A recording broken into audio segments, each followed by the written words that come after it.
एक बार भारत के एक शांत गांव में नंदवा एक पहाड़ था।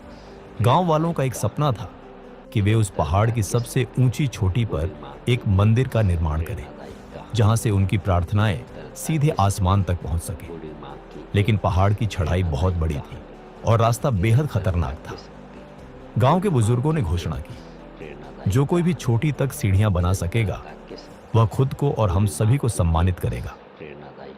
इस चुनौती ने पूरे गांव में एक रोमांचक हलचल पैदा कर दी। राजन नाम का एक बहुत ही ताकतवर नौजवान था। उसकी भुजाएं शक्तिशाली थी और उसकी आवाज में गजब का आत्मविश्वास गूंज रहा था। उसने कहा, मैं सीढ़ियां बनाऊंगा। गांव वालों ने तालियां बजाईं। उन्हें पूरा यकीन था कि राजन सफल होगा। लेकिन तभी एक और महिला आगे आई, गंगा देवी नाम की एक बूढ़ी विधवा। उसकी कमर झुकी हुई थी और उम्र के कारण उसके हाथ कांपते थे। भीड़ हंसने लगी। दादी गंगा देवी, आप तो कुएं से पानी भी मुश्किल से निकाल पाती हैं। आप पहाड़ पर जा रही हैं, आप सीढ़ियां कैसे बनाएंगी? गंगा देवी मुस्कुराई और उसने सिर्फ इतना कहा, मैं एक दिन में सिर्फ एक ही पत्थर ले जाऊंगी। काम शुरू हुआ। राजन बड़े बड़े पत्थरों के साथ पहाड़ पर चढ़ा। वह तेजी से आगे बढ़ा, पूरी ताकत से चला। वह हर दिन भारी पत्थर लगाता और गर्व से चिल्लाता। गांव वाले उसकी ताकत की जय जयकार करते थे। इस बीच गंगा देवी दिन में केवल एक ही छोटा सा पत्थर ले जाती थी। वह उसे अपने कपड़े में बांध लेती और कदम दर कदम धीरे धीरे रास्ते पर चढ़ती और उसे रख देती। शुरुआत में राजन की सीढ़ियां तेजी से ऊपर गईं, जबकि गंगा देवी का काम ना के बराबर लग रहा था। लेकिन जैसे जैसे हफ्ते बीते, राजन थकने लगा। कुछ सुबह वह देर तक सोता रहता, तो कुछ अन्य दिनों वह कहता, मैं कल दोगुना काम कर लूंगा। जल्द ही पहाड़ी की तलहटी में उसका पत्थरों का ढेर लावारिस पड़ा रह गया। और गंगा देवी, वह कभी नहीं रुकी।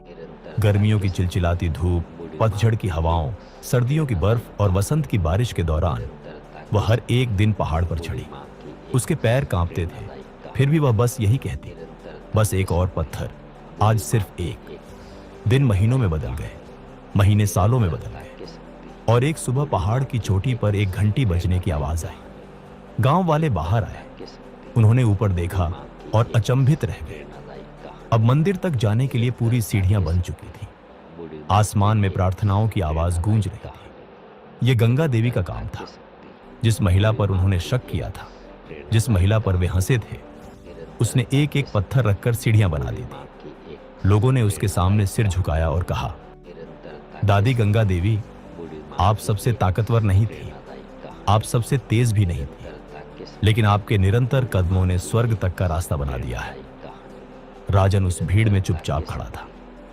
उसे तब एहसास हुआ कि निरंतरता के बिना प्रतिभा बिना बारिश के बादलों की गरज की तरह है। यह शोर तो बहुत करती है, लेकिन धरती को कोई पोषण नहीं दे सकती। उस दिन के बाद उन सीढ़ियों को धैर्य का मार्ग कहा जाने लगा। दूर दराज के यात्री उस पर चलने के लिए आने लगे। वे उस बूढ़ी औरत की कहानी से बहुत प्रभावित थे, जिसने एक दिन में एक पत्थर रखकर स्वर्ग का रास्ता बना दिया था। तो दोस्तों, ये बात हमेशा याद रखिए कि जो लोग केवल जोश में आकर महान काम करने की कोशिश करते हैं, वे अक्सर सफल नहीं होते। सफलता उन लोगों का हिस्सा है जो हार नहीं मानते। हर दिन दोहराया गया सबसे छोटा प्रयास भी सफलता के पहाड़ में बदल जाता है। आज अपना एक पत्थर उठाए, कल एक और पत्थर उठाए, और एक दिन आप भी अपने पहाड़ के राजा होंगे, अपने उस रास्ते को देखते हुए जो आपकी दृढ़ता ने बनाया है। क्योंकि निरंतरता हमेशा प्रतिभा को हरा देती है। अगर आपको यह कहानी पसंद आई हो तो इसे लाइक करें, अपने दोस्तों और परिवार के साथ शेयर करें, और ऐसी ही प्रेरणादायक कहानियां सुनने के लिए हमारे चैनल को सब्सक्राइब करना न भूलें। धन्यवाद।